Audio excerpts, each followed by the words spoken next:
오늘은 자화자찬, 자화타찬이라는 제목으로 말씀을 나누려고 합니다. 돌아오는 수요일까지 이제 민수기 새벽 말씀 묵상이 계속 되고 있습니다. 오늘 말씀은 그동안 이 묵상했던 그 부분, 민수기의 그 부분에 대한 설명이 좀 많이 나오게 돼요. 그래서 오늘 설교는 평소하고 좀 다르게 그냥 좀 성경 공부한다 이렇게 생각하시고 좀 들으셨으면 좋겠습니다. 지난주 중에는 특별히 나실인의 규정이 나옵니다. 나실인이라고 하면 뭔지 선뜻 와닿지 않을 텐데 삼손을 떠올리면 금방 와닿습니다. 삼손이 나실인이다 라는 거죠.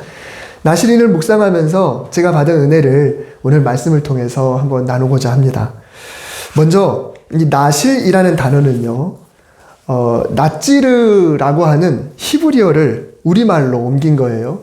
나실인, 이게 한글이 아닙니다. 나찌르인이 나실인이라고 번역이 된 겁니다. 구별된 자, 그리고 헌신된 자라는 뜻을 가지고 있습니다. 즉 하나님께 헌신 봉사하기 위해서 이 세상에서 살아가지만 자기를 세상과 구별된 자로 살아가는 사람, 이런 사람이 나실인입니다. 국어사전에 구별이란 성질이나 종류에 따라 차이가 나다, 또는 성질이나 종류에 따라 갈라놓는다 라는 의미를 가지고 있습니다. 그래서 무엇인가로부터 차이가 나니까 섞이지 말라고 따로 뭔가 갈라놓는 듯한 그런 느낌이 나죠. 나실이란 바로 거룩하지 않은 것, 그리고 거룩하지 않은 삶과 구별하는 것을 말합니다. 쉬운 말로 하면은 보편적인 사람들과의 구별이에요. 보편적인 사람이 거룩하지 않다는 건 아닙니다만 보편적인 사람들과 접했을 때 거룩하지 않을 수도 있기 때문에 그들과 뭔가 좀 구별된 그런 삶을 살려고 하는 거죠. 보편적인 사람들은 어쩔 수 없이 거룩하지 않을 수밖에 없는 상황들을 접하게 되는데 그들은 그럴 때마다 하나님께 정결의식을 행하게 돼요. 그렇지만 나실인은 그런 정결의식을 행할 필요가 없을 정도로 미리 자신을 구별해서 조심스럽게 살아가는 거죠. 나실인이 지켜야 될 명령을 우리가 잘 알고 있는데 그 명령들을 보면 더 이해가 잘 됩니다. 나실인은 크게 세 가지를 지켜야 되는데요.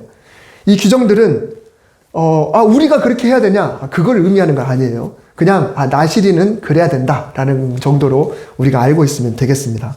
첫 번째로는 포도주나 독주를 절대 마시면 안 됩니다.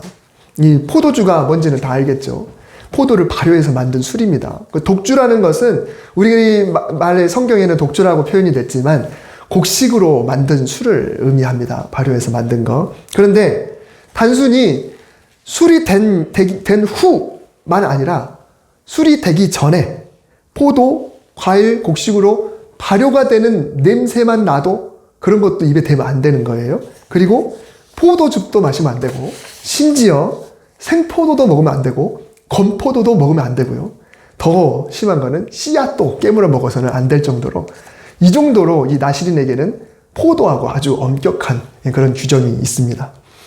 여기에는 물론 다양한 해석들이 있어요. 그렇지만은 나실인의 규정에서 마시지 말라라고 할 때는 단순히 이렇게 마신다는 뜻보다는 그 단어 속에 연회나 잔치, 술자리 이런 데 가서 마시는 것을 의미를 해요. 다시 말하면 이 나실인은 보통 사람들은 뭔가를 축하하고 함께 모여서 즐기고 기뻐하는 그런 자리에도 가지 말 것을 원하는 겁니다. 그러니까는 어떤 즐거움이나 쾌락을 추구하지 말고 그 시간만큼은 뭔가 자중하고 그리고 뭔가 좀 자기를 다스리는 그런 삶을 살라는 것이죠. 자칫 취하게 되면 고의가 됐든지 실수가 됐든지 거룩을 망칠 수 있기 때문에 그 근본부터 차단하자는 그런 의미가 그 속에 담겨 있습니다. 두 번째로는 머리털을 자르면 안 돼요. 머리털. 신기하죠? 근데 이 본래 몸은 하나님으로부터 왔으니까 소중히 다뤄야 되겠죠. 함부로 막 그냥 털을 막 다 밀어버리고 이러면 안 되겠죠. 하지만 이스라엘 백성들은 머리를 늘 단정히 했습니다. 어느 정도 길면 머리를 단정히 자르지만 단정히. 그렇다고 삭발도 하면 안 되고 늘 적당한 길이로 길러야 돼요. 머리를 만약에 다 밀었다, 그거는 굉장한 수치입니다. 어떤 장례가 났을 때, 누가 돌아가셨을 때, 나라에 국치를 당했을 때, 이럴 때 막 머리를 삭도로 밀고 이랬지 평소에는 밀지 않아요. 머리를 적당하게 잘 단정하게 해야 되는데, 근데 나슬이는 머리털을 자르지 말아야 되니까 나시린으로 서약하는 순간 머리털을 다 밀고 그 다음부터는 계속해서 머리를 자르면 안 돼요. 계속 길러야 되는 거예요. 나시린으로서 기간이 짧으면 상관없겠지만 만약에 길다. 그러면 어떨까요? 누가 봐도 저 사람은 뭔가 다른 사람이다. 남들보다 훨씬 길어요. 그렇지만 거룩해야 해야 되니까 늘 정결하게 잘 가꿔져 있어요. 근데 엄청나게 길어요. 그러면 누가 봐도 저 사람은 나시린이니까 저 사람은 정결을 중요하게 생각하는 사람이니까 우리가 저 사람과 가까이 하지 말자라고 하게 되는 거죠. 그러니까 두 가지 목적이 있는 거예요. 나 자신에게는 머리를 기름을 통해서 그래 나는 나시린이야. 나는 구별된 자야. 나 스스로 느끼는 것과 함께 남들이 나를 보면서 저 사람은 우리가 부정타지 않게 잘해야겠구나 라고 하면서 나 자신도 다짐하고 남으로부터도 내가 보호되는 그런 두 가지 역할이 바로 이 머리를 기르는 일입니다. 세 번째로는 시체를 가까이 하지 말아야 돼요. 여기 만지지 말라라고 썼는데 사실은 가까이 하는 것조차도 금지하고 있습니다. 왜 시체를 엄격히 금하냐면 사망이라고 하는 것은 죄의 결과예요. 그 죄의 결과의 극치가 바로 죽음입니다. 사망. 그래서 죽음과 직결되는 시체는 가장 부정한 것에 해당합니다. 시체는 물론 짐승의 사체도 동일해요. 그래서 심지어 본문 7절에 보면은 가족의 사체마저도 가족의 시신마저도 손을 못 대게 합니다. 그러니까 같이 가족에서 장례를 치는 그 당시 문화 속에서 부모님이 돌아가셨는데 부모님한테 이분을 한 번 만져보지 못하는 거예요. 저도 저희 어머니 돌아가셨을 때 염할 때 이제 입관 의식할 때 제가 가서 차가운 냉동고에 들어가서 차가운 거 얼굴 이런 거 다 만져봤거든요. 막 만져봤었어요. 네, 막 기분이 묘하더라고요. 근데 아무튼 근데 이것도 안 된다는 거예요. 우리 부모인데도 그것마저도 안 돼요. 그 정도로 나시린은 굉장히 엄격합니다. 일반 사람은 만져도 돼요. 그렇지만 만졌기 때문에 어느 정도 일정한 기간 동안에 정결의식을 행한 다음에 성소에 들어갈 자격이 주어지는 거죠. 삼손은 어땠나요? 삼손은 어린 사자를 죽였죠, 자기가. 그리고 시간이 지나서 사체 옆을 지나가다가 보니까 벌이 거기다가 기가 막히게 벌집을 잘 지어놓으니까 꿀이 그냥 줄줄 흐르는 거죠. 그래서 삼손이 그 꿀을 따다가 먹었어요. 너무 좋았던 거죠. 근데 삼손은 나시린이죠. 근데 이 사람은 술고래입니다. 그리고 이 사체를 가까이 가서 결국은 만졌기 때문에 부정이죠. 그렇죠. 근데 오로지 머리카락 하나 길었던 거예요. 그래서 포도주 그리고 이발 금지, 사체 가까이 하는 것 이거 다 금지가 되는데 사실은 제일 중요한 게 바로 머리였습니다. 머리. 이 머리를 하나님께서 나와 함께 하시고 하나님이 나를 주관하신다. 내 머리가 되신다라는 것을 의미하는 그런 개념도 되는데 그래서 이 머리를 정결하게 해야 되는 거예요. 근데 머리가 중요하기 때문에 사실은 술을 마시게 되면 취하든지 혹은 토하든지 누군가에게 부정한 걸 만지든지 머리가 길면 거기에 닿을 확률이 굉장히 높겠죠. 사체를 만지면서도 고개를 숙였을 때 이게 흘러내리면서 거기에 닿을 확률이 있겠죠. 그래서 사실 머리가 제일 중요했던 거예요. 자, 그런데 삼손은 이 마지막에 이 머리카락, 이 들릴라의 유혹에 빠져서 머리가 가서 밀어버리는 그런 우를 범하게 되죠. 결국 나시린은 자신의 거룩을 훼손시킬 수 있는 그 어떤 경우로부터 자신을 지켜야 되는 그런 사람입니다. 근데 그러면서 일상생활을 해야 되는 거예요. 차라리 성소에서만 있다고 한다면, 차라리 은둔자로 살아야 된다면, 그래도 거룩을 지킬 수 있겠죠. 근데 그렇지 않아요. 일상생활을 다 합니다. 그러면서 거룩을 지켜야 되니까 이게 굉장히 어렵죠. 자신을 구별하여 헌신한 사람. 헌신이란 한자는 드리다 할 때 드릴 헌자에 몸신자. 즉 율법에서 사람을 직접 잡아서 제물로 드리지 못하죠. 그래서 대신 짐승을 잡아다가 하나님께 제물로 바치잖아요. 근데 헌신은 뭔가요? 헌신은 내 몸을 하나님께 드리는 거니까 이 제도가 바로 나시린 제도예요. 내가 나를 잡아서 나를 죽여서 태울 수는 없잖아요. 하나님이 사람을 제물로 받으시지 않아요. 그렇지만 하나님은 사람을 제물로 받는 대신의 그 의식으로 레위인과 나시린을 구별을 한 겁니다. 특별히 성소에서 헌신하도록 하나님께서 한 지파를 통째로 지목했어요. 그게 바로 레위 지파입니다. 왜 이 레위 지파를 선택을 하셨을까요? 이것도 우리 지금 앞에 민수기 큐티하는 동안에 있었어요. 이 내용이 있었는데 왜 하필 레위 지파를 선택했을까? 12지파 중에 그것은 출애굽기에 보면 모세가 바로왕에게 이스라엘 백성들이 광야로 나가서 다 예배를 드려야 되니까 우리를 다 보내주시오 라고 이렇게 이야기를 했죠. 남녀노소 가축까지 다 보내주시오. 남녀노소 다 가야 되고 제물로 드릴 가축도 필요하니까 다 보내주시오 했는데 바로가 단칼에 거절을 했죠. 그래서 하나님은 애굽 땅에다가 10가지 재앙을 내렸습니다. 피, 개구리, 이파리, 악질, 독종, 우박, 메뚜기, 어둠. 자, 마지막에 재앙이 뭐냐면 바로 장자의 죽음이에요. 장자의 죽음, 그리고 첫 새끼의 죽음입니다.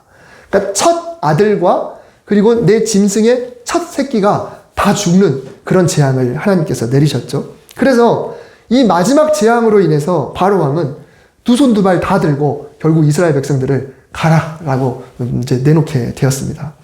이 마지막 재앙에서 첫째의 죽음의 이 재앙에서 이스라엘 백성들이 피해를 입지 않았던 것은 이스라엘 백성들에게만 하나님께서 쪽집게 비법을 가르쳐 주셨죠. 피할 수 있는 방법을 가르쳐 주셨죠.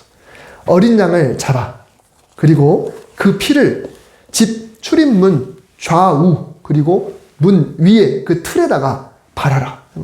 출입문 틀 좌우 그리고 문 위, 이제 문설주라고 표현하죠. 거기에 바라면 한밤중에 애굽 땅 전체를 이제 죽음의 천사가 쓱 지나다니면서 집집마다 들어가서 첫째를 다 죽여요. 첫째를 죽이는데 가다가 문설주에 피가 있으면 그 피를 보고 넘어갑니다. 오른쪽 위에 흑백으로 된 그림을 보시면 천사가 지금 문설주의 피를 확인하고 있는 장면이 나와요. 그러면 이제 그 집은 넘어가요. 이 넘어간다는 뜻의 영어가 패스오버입니다. 그래서 이 패스오버가 우리 한국말로 들어올 때 그게 뭐냐면 유월이 돼요. 한자가 뭐냐면 넘을 월입니다. 그래서 유월절이라는 단어가 여기서 나오는 거죠. 그러니까 유월절은 곧 피를 보고 죽음의 사자가 넘어갔다라고 해서 그게 유월절이 되는 거예요. 그러니까 이스라엘 백성들이 유월절을 기념하는 것은 그때 우리 첫째들을 살려주셨다라고 하는 것에 대한 감사가 그 속에 담겨 있고 그 재앙을 통해서 결국 이스라엘 백성들이 포로로부터 풀려났다라고 하는 축제의 날이 되는 거죠. 그런데 하나님은 이스라엘 집은 피를 보고 넘어갔다고 해서 그 첫째를 그냥 하나님이 놔두셨냐? 그게 아니에요. 본래는 이 첫째들이 다 죽을 건데 살았으니까 이 소유권은 나에게 있다라고 하나님이 주장하시는 겁니다. 원래 첫째는 내가 다 걷어가는 거야. 그런데 피를 보고 넘어갔을 뿐이지 그 첫째는 내 거야 라고 하나님이 그 소유권을 주장을 하셨어요. 그런데 모든 백성, 모든 지파들이 그럼 첫째를 다 들여서 첫째들은 어느 정도 나이가 되면 성소에 가서 다 봉수를 해야 되냐. 징집되듯이 첫째들이 다 가서 성소에서 일을 해야 되느냐. 이게 너무 번거롭잖아요. 그래서 하나님은 각 지파의 모든 집에 있는 첫째를 징집하는 대신에 통째로 레위 지파 내가 하나만 통째로 고를게 라고 하신 거예요. 레위 지파 하나를 대신해서 상징적으로 모든 첫째를 내가 뽑은 것처럼 레위 지파를 내가 뽑을게 라고 해서 그 지파 하나만 선택해서 그 지파만 성소를 위해 일할 수 있도록 하나님이 하신 거예요. 결국은 레위 지파가 선택됐지만 모든 지파의 첫째가 다 선택된 거예요. 그러니 하나님은 모든 지파는 다 나의 것이다 라고 하는 것을 하나님이 상징하면서 레위 지파를 뽑으신 거죠. 아, 그렇군요. 예, 레위 지파가 그런 겁니다. 그러면 하나님께 헌신된, 성소를 위해서 헌신된 레위 지파는 레위 지파라 치고 그럼 나시린은 뭐냐는 거예요. 하나님이 이미 하나님께 헌신할 사람을 뽑았는데 나시린은 사실 굳이 필요가 없죠. 일반인들은 필요가 없어요. 레위인만 하면 되는 거예요. 그런데 이 나시린이 또 별도로 있더라는 거죠. 나시린이 되기 위해서는 크게 세 가지 경우가 있습니다. 첫째는 태어날 때부터 하나님께서 일방적으로 지목하는 거예요. 얘는 태어나면 나시린으로 되게 아예 처음부터 그렇게 자라게 해라 라고 명령을 하는 겁니다. 그러면 이 아이는 자기 의지하고 상관없이 나시린으로 살아야 돼요. 이게 삼손이 그렇습니다. 삼손이 하나님께서 꿈에 나타나서 네가 아들을 낳을 텐데 그 아들을 나시린으로 구별시키라고 명령을 하셨죠. 그래서 이 삼손은 자기가 원하건 원하지 않건 간에 나시린으로 살아야 돼요. 아, 이게 정말 사춘기를 겪을 때 어떻게 지나가는지 모르겠어요. 내 맘대로 한 것도 아니고 부모님이 하나님이 맘대로 했는데 라고 그렇게 생각하겠죠. 또 신약에 보면은 세례 요한도 하나님이 지목한 나시린입니다. 두 번째로는 부모가 임의로 자기 자녀를 나시린으로 서원하는 경우가 있어요. 하나님, 제 아이가 태어나면 하나님이 나시린으로 자라게 하겠습니다. 누구냐면은 대표적으로 사무엘 선지자가 그랬습니다. 사무엘은 한나가 제사장 앞에서 그렇게 울면서 그리고 하나님께 약속한 거죠. 하나님 만약에 아들을 주시면 제가 나실인으로 이렇게 하나님께 바치겠습니다라고 했던 것이죠. 하나님이 지목하지 않았어요. 근데 부모의 의지에 의해서 나실인이 되는 겁니다. 세 번째는 일반으로 태어났어요. 하나님이 지목도 안 했어요. 부모가 서원도 안 했어요. 근데 자기가 살아가다가 어느 순간 내가 나를 하나님께 드려야겠다라고 결심이 생긴 겁니다. 그래서 제사장을 찾아가서 내가 나실인이 되겠습니다라고 서원을 하는 거예요. 나실인이 되겠습니다. 그런데 이 나실인은 기간이 있습니다. 기간이 이제 학자들에 의하면 최하 30일 혹은 60일, 그러니까 한 달, 두 달. 그리고 그 뒤로, 그러니까 그 이하는 안 돼요. 한 달 이상, 뭐 이게 1년이 될 수도 있고, 5년이 될 수도 있고, 10년이 될 수도 있고, 평생이 될 수도 있습니다. 사람마다 다 천차만별이에요. 그러니까 사실 레위 지파가 있기 때문에 하나님께 자기 몸을 굳이 드리지 않아도 되는데 이 사람은 뭔가 정말 특별한 거죠. 레위인만 헌신이 아니라 나도 정말 그러고 싶다. 나도 헌신하고 싶다. 얼마나 기특합니까? 정말 대단한 그런 결심이죠. 근데 성소에 들어가서는 못해요. 레위인이 아니니까. 근데 자기는 일상생활하면서 나를 지키고 내가 하나님께 헌신된 자로서 살아가겠습니다라고 다짐하면서 살아간다고 하니까 이게 얼마나 위대한 결단이에요. 그래서 그들의 열정과 믿음을 막지 않으셨어요. 하나님께서 그들에게 이 헌신된 자의 길을 하나님이 열어두셨습니다. 본문의 나실인, 오늘 우리가 읽었던 본문의 나실인은 바로 세 번째에 해당하는 나실인입니다. 첫 번째, 두 번째는 상관없고 세 번째에 해당하는 나실인. 만일 내가 나실인이 되기로 헌신을 했는데 그 기간이 있는데 그 기간 중에 지켜야 될 것들 아까 세 가지가 있었죠. 근데 그 중에 뭐 하나를 만약에 어겼을 때 어떻게 될까요? 그거 어겼으니까 탈락. 너는 집으로 돌아가. 나실인 이제 하지 마. 무효. 이렇게 될까요? 그렇지 않습니다. 일단은 어떻게 해야 되냐면 먼저 머리털을 밀어요. 머리털. 이제 그동안 길었던 것은 부정하게 됐으니까 머리털을 밉니다. 그리고 비둘기를 2마리를 가져옵니다. 그래서 일단은 회개의 의미로 속죄제를 드립니다.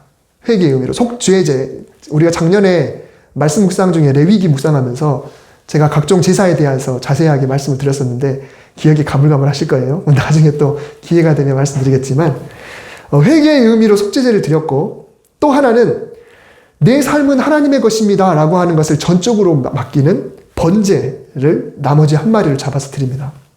그리고 중요한 것은 하나님의 것, 지금 내 몸이 내게 아니잖아요. 근데 하나님의 것에 피해를 입혔기 때문에 이거는 배상을 해야 돼요. 그래서 그 하나님의 것을 부지 중에 손해를 입혔을 때 배상하는 그런 제사가 속건제거든요. 속건제. 하나님의 것에 피해를 입혔을 때 그것을 물어내야 되는 제사가 바로 속건제예요. 근데 이거는 내 몸이 내가 아닌데 하나님의 것인데 내 거를 부정하게 해버리면서 하나님께 손해를 입혔기 때문에 속건제를 또 드려야 돼요. 그러니까 이런 3가지 제사를 따로 드려야 됩니다. 자, 그러면 머리털도 밀었고 속죄제, 그 다음에 번제, 그리고 속건제를 드렸으니까 이제 넌 집에 가. 그럴까요? 아니요. 그렇지 않습니다. 그 이전의 기간은 무효가 됩니다. 무효가 되고 지금부터 다시 시작을 해야 돼요. 본인이 원하건 원하지 않건 간에 한 번 하나님께 나실인이 되기로 기간을 정했으면 그 기간이 공소시효가 끝난다거나 혹은 그냥 그거를 무마해 준다거나 그렇지 않아요. 다시 그때부터 그 기간을 또 시작해야 돼요. 또.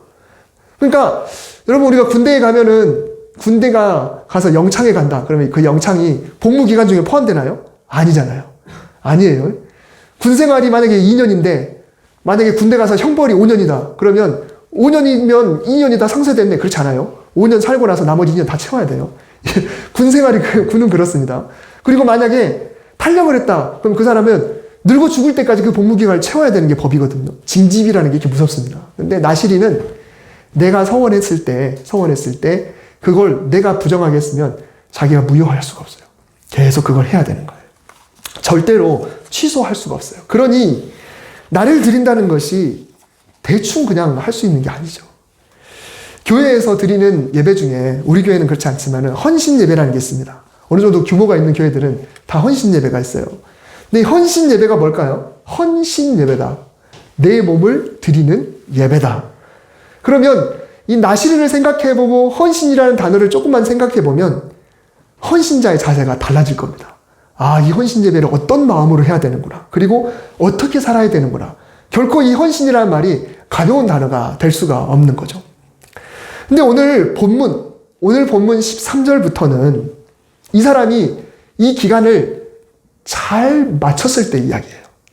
정말 이 사람은 그 기간, 물론 어느 정도인지 모르겠지만 그 기간 동안에 세상 속에 살아가면서 거룩을 유지하고 정결하게 그 기간을 잘 마쳤을 때, 그럴 때 과연 어떻게 해야 되느냐라는 규정입니다. 마치 성경 부분 같은 긴 이 설교의 마지막 부분인데 이제 제가 드릴 이야기가 이제야 있습니다. 자화자찬이라는 사자성어는요, 내가 그린 그림을 내가 칭찬한다라는 뜻이에요. 자화자찬. 주로 자기가 한 일을 대놓고 자랑하는 사람을 비꼬는 그런 식으로 사용을 하는 말이죠. 다분히 부정적인 의미입니다. 그런데 한편으로 보면 자화자찬하는 것이 꼭 부정적인 것만은 아닌 것 같습니다. 여러분, 우리의 삶에서 내가 뭔가를 해냈을 때 그동안에 피땀hul과 또 눈물 흘린 그 고통을 본인이 알죠. 그동안 얼마나 많은 노력을 했을지. 그러면 거기에 대해서 나 자신에 대해서 대견하게 여긴다는 건 당연한 겁니다. 누군가는 그렇게 하지 못할 때 나는 참고 인내하고 남들 다 놀 때, 남들 하고 싶은 거 다 할 때 그거 참으면서 내가 노력했던 것들, 이런 것들을 생각하죠. 유혹을 뿌리치고 때로는 나 자신과의 싸움에서 이겨내면서 열매를 맺었으니까 나 자신을 충분히 내 스스로 칭찬할 수 있습니다. 내가 나를 칭찬하는 건 당연한 거예요. 또 내가 이룬 것에 대해서 누군가에게 칭찬이나 격려를 받고 또 보상을 받아도 그게 뭐 잘못된 건가요? 잘한 거잖아요. 너 그동안 고생했어. 수고했어. 네가 이룩한 건 정말 대단해. 이런 칭찬받는 건 당연히 좋습니다.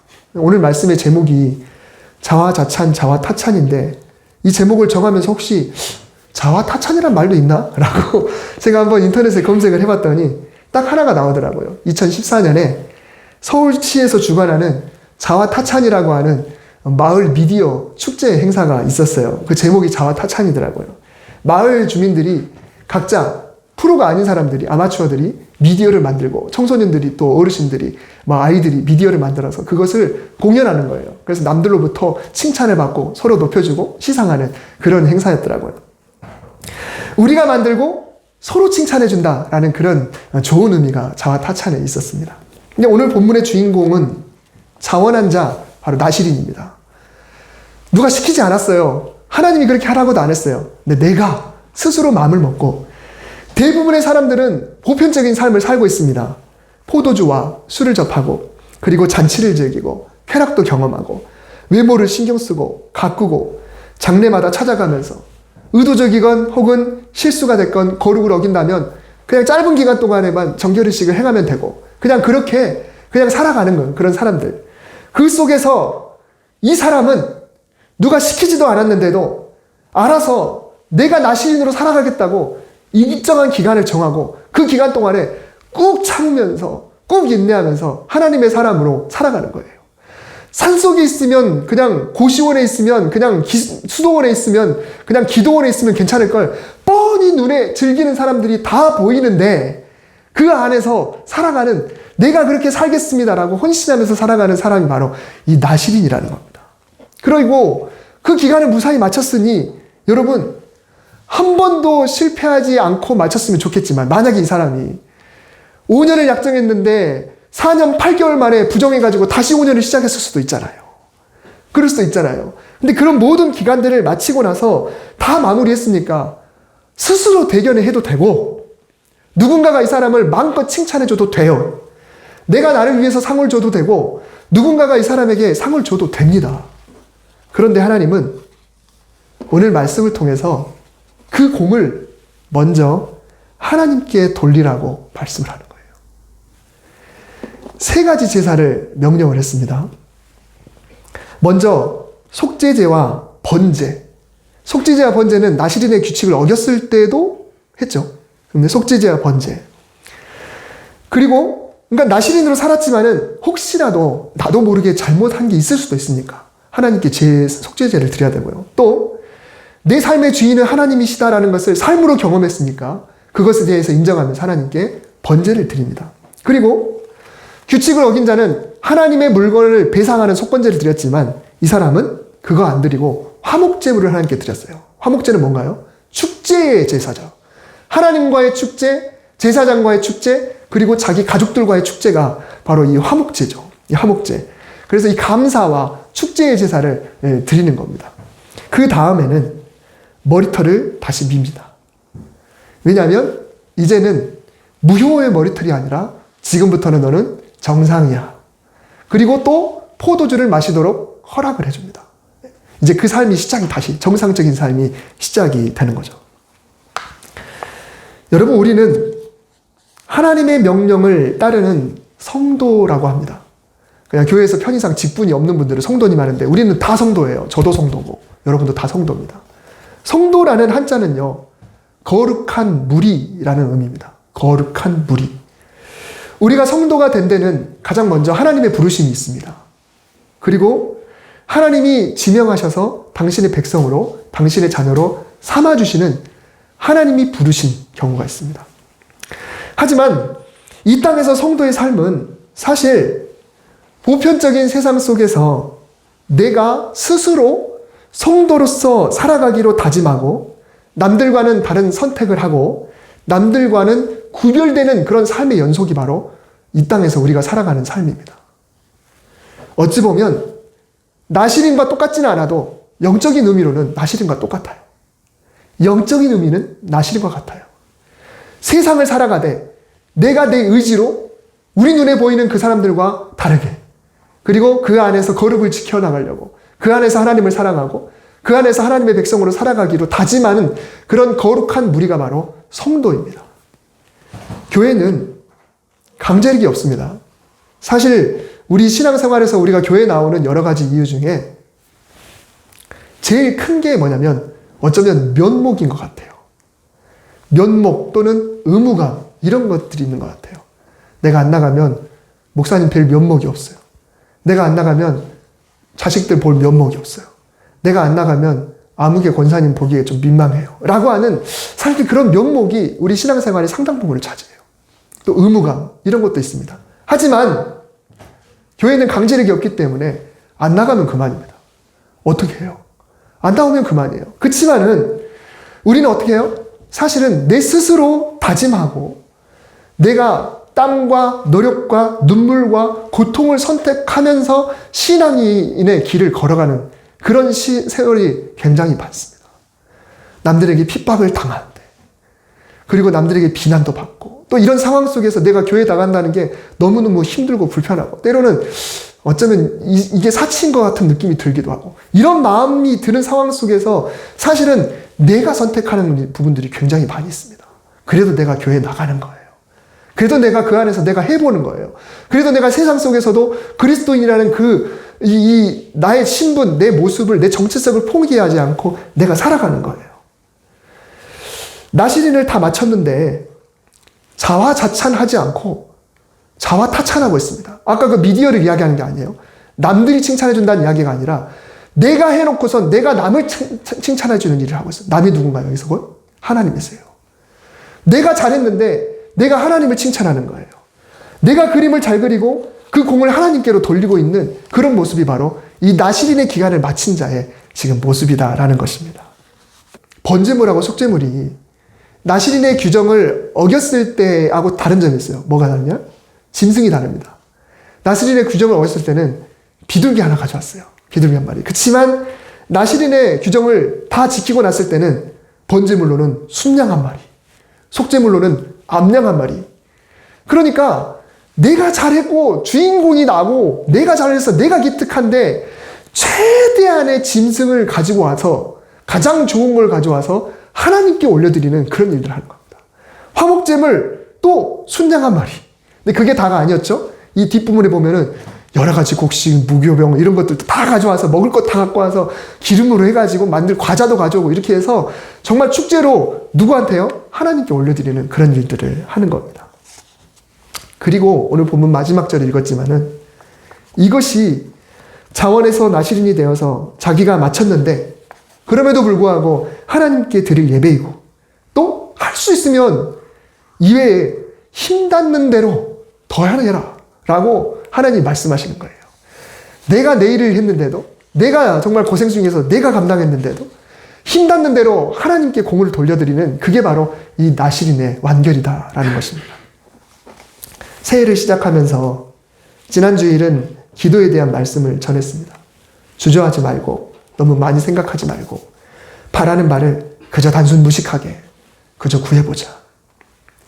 오늘은 올해를 살아가는 우리가 어떤 자세로 신앙생활을 해야 될지를 한번 생각해 봅니다. 우리 모두는 하나님께 지목당한 나시린이기도 하고 또 부모님 때문에 송도가 된 나시린도 있어요. 제가 모태신앙이잖아요. 저는 제 의지하고 상관없이 교회에 나갔습니다. 그렇게 된 사람이에요. 유아 세례자의 경우가 그렇습니다. 또 세례교인들 있죠. 여러분 세례문답이 여러분 기억이 나실지 안 나실지 모르겠지만 세례문답에는 반드시 거룩한 백성에 대한 질문이 있어요. 거룩한 백성에 대한 질문. 여러분들이 세례 받으셨으면 다 그것을 여러분들이 고백하고 하나님께 맹세하고 세례 받으셨어요. 다. 하지만 이런 형식적인 거 다 젖혀놓고라도 갈수록 모이기가 어려운, 또 모이지 않아도 무방하다는 분위기, 예수 믿어도 고리타분하게 믿지 말라는 분위기, 너무 열심히 믿지 말라는 분위기, 꼭 교회 나가야만 성도냐라고 하는 그런 분위기, 뭔가 타협하게 하고 뭔가 편법으로 이끌고 뭔가 유혹하고 뭔가 무너뜨리는 그런 세상 속에서 그래도 신앙인으로 있다는 나 자신을 여러분 먼저는 대견하게 여기셔도 됩니다. 신앙인으로 있는 자녀들을 여러분 대견하게 여기셔도 됩니다. 서로를 정말 대견하게 여기셔도 돼요. 야, 우리 성도님도 정말 대단하다. 여러분 그래도 돼요. 나 자신도 스스로도 대단하게 여기셔도 됩니다. 지난 한 해도 우리가 추수감사절을 마치면서 모든 것은 다 하나님께로부터 왔습니다. 연말을 보내면서 모든 것은 다 하나님으로부터 왔습니다. 그렇게 대견하게 여겨도 되는데 그 전에 먼저 올려야 될 게 있어요. 그게 바로 뭐냐? 모든 영광은 하나님께 있습니다 라고 하는 것. 그게 우선이 돼야 된다는 겁니다. 나 자신도 대견하게 여기고 서로도 대견하게 여겨야 되지만 그 전에 가장 먼저 해야 될 게 모든 영광은 하나님께 있습니다 라는 거예요. 하나님께 먼저 제사 드리고 화목제를 드리고, 자 이제 화목제는 어떻게 되나요? 하나님께 먼저 올려드리고, 화목제는 좀 특이한 게 하나님은 조금만 받으시죠. 화목제는 그 제물 중에 아주 작은 부분만 하나님께 태워 올립니다. 화목제는 그래요. 그리고 좋은 거 대제사장 드려요. 제사장들 드려요. 그리고 나머지 또 잔뜩 어디로 갑니까? 집으로 가져갑니다. 이제 칭찬하는 거예요. 마지막 가져간 걸 통해서 아이고 수고했네, 아이고 내 아들, 아이고 우리 아버지 수고하셨어요 라고 하면서 서로 칭찬하고 축제하는 그런 것을 마지막에 하는 거죠. 먼저 하나님께 영광 돌리고, 그리고 나를 대견하게, 그리고 서로를 대견하게 여기는 거죠. 올해 여러분이 맘먹은 신앙의 길을 잘 걸어갈 때마다 이 칭찬받아 마땅할 나에게보다 가장 먼저는 하나님께 늘 영광을 돌리십시오. 하나님 감사합니다. 내가 지금 신앙인으로 있다는 것. 하나님 감사합니다. 오늘 주일에 예배자로 있다는 것. 오늘 교회에 나오신 여러분 칭찬합니다. 여러분 또 차 타고 오신 분들, 저도 도로 걱정을 많이 했는데 다행히 아침 8시부터 눈이 내리기 시작해서 지열 때문에 다행히 얼진 않았더라고요. 그랬는데 아무튼 계속 오면은 아유 우리 독서에서 집사님 오실 수 있나? 도로 괜찮나? 이런 걱정도 했어요. 그런데 오늘 오신 것, 여러분 오신 지 너무 대견하고, 대견이라는 표현은 이제 어른이 하는 이야기라 좀 죄송합니다. 근데 하여튼 대단하셔요. 예, 대단하시고 그렇습니다. 그렇지만 내가 오늘 주일 예배자로 있다는 것은 내가 잘했지만 먼저는 하나님 감사합니다. 오늘 제가 나올 수 있게 해주시니 자화 타찬이 돼야 되는 거죠. 하나님은 찬양 받으시기 합당하신 분이십니다. 찬송을 듣고 싶어 하시고 칭찬을 받고 싶어 하신 분, 영광을 받고 싶어 하시는 분이 바로 하나님이세요. 그러니 자화 타찬하는 그런 사람들을 하나님 분명히 기뻐하실 겁니다. 자기가 해놓고선 그 영광을 하나님께 돌린다. 네가 잘해놓고선 그 영광을 나에게 돌리는구나. 내가 시험을 잘 봤는데 그 영광을 하나님께 돌리는 거예요. 내가 뭔가를 이뤘는데 그 영광을 하나님께 올려드리는 거예요. 이렇게 해나가는 신앙생활이 우리 올 한 해도 있어야 되겠죠. 모든 영광을 하나님께 올려드리기를 바랍니다. 오늘은 말씀을 마치면서 이렇게 해보겠습니다.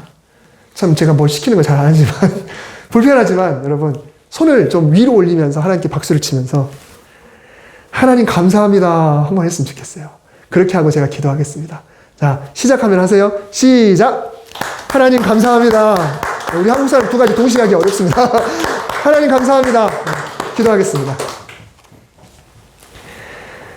사랑이 많으신 하나님, 내가 신앙이로 있는 것, 세상 속에서 살아가면서 믿음을 지킨다는 것, 유혹이 있어도 견뎌낸다는 것, 먹고 싶은 것 참는 것, 하고 싶은 것 인내하는 것,